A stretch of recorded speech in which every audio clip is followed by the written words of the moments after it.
Infelizmente, no passado, muitas pacientes com esclerose múltipla escutaram que elas não deveriam ser mães, que a gravidez piorava a esclerose múltipla. Essas são histórias que eu escuto com uma certa frequência no consultório. Mas será que isso é verdade? Será que essas pacientes devem se privar de terem filhos se esse é o desejo delas?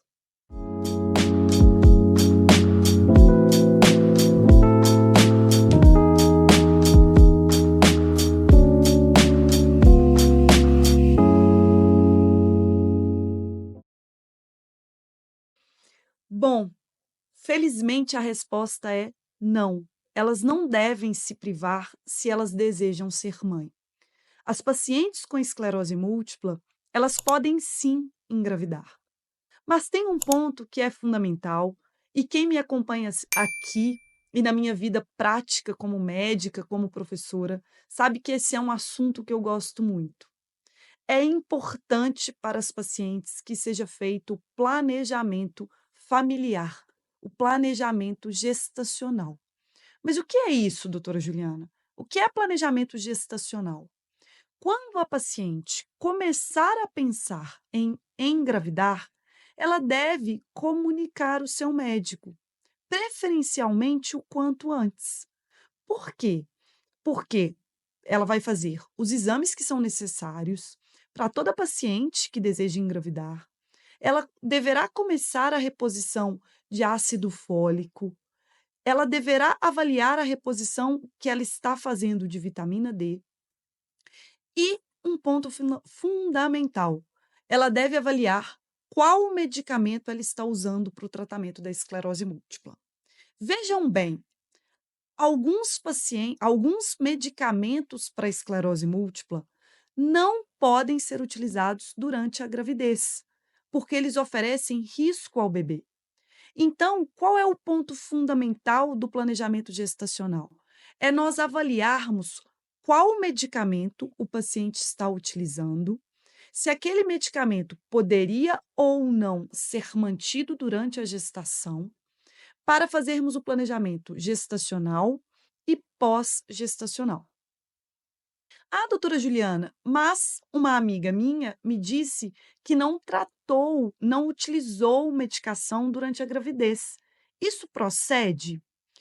Essa era uma prática muito comum no passado, ainda é uma opção no presente, mas cada vez mais a gente tem conversado com os pacientes sobre a importância de se planejar, de se avaliar individualmente, caso a caso.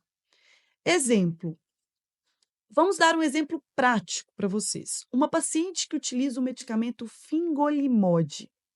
Essa paciente, ela não pode engravidar utilizando o Fingolimod. O Fingolimod precisa ser retirado com 2 meses de antecedência, no mínimo, da retirada do método contraceptivo. Mas será que é prudente retirar o Fingolimod e deixar essa paciente sem nenhum tratamento até ela engravidar, sendo que isso pode demorar 1 mês, 6 meses a 1 ano? Eu particularmente acho que não. O ideal é que seja feito uma troca por um medicamento que a paciente possa utilizar até engravidar ou por uma medicação que seja usada em períodos que a paciente possa fazer o remédio e tentar engravidar. Não engravidou, ela faz um novo ciclo do remédio e depois ela volta a tentar engravidar. Então, para vocês verem que é extremamente complexo esse planejamento, mas ele é possível e ele traz mais segurança para a paciente e para o bebê.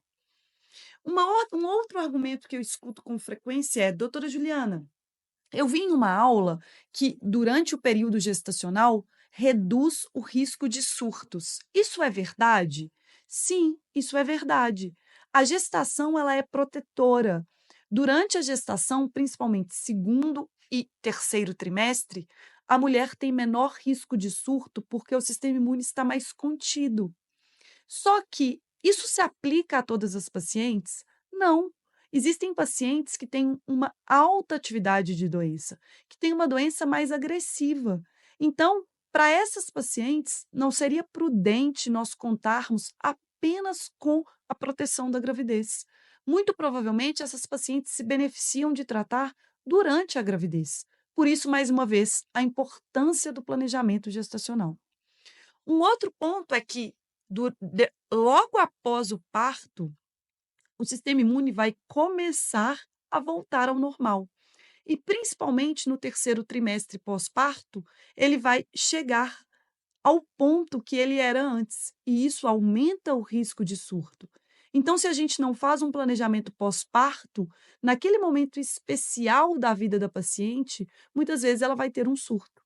Então, mais uma vez, eu reitero a importância do planejamento gestacional e pós-gestacional.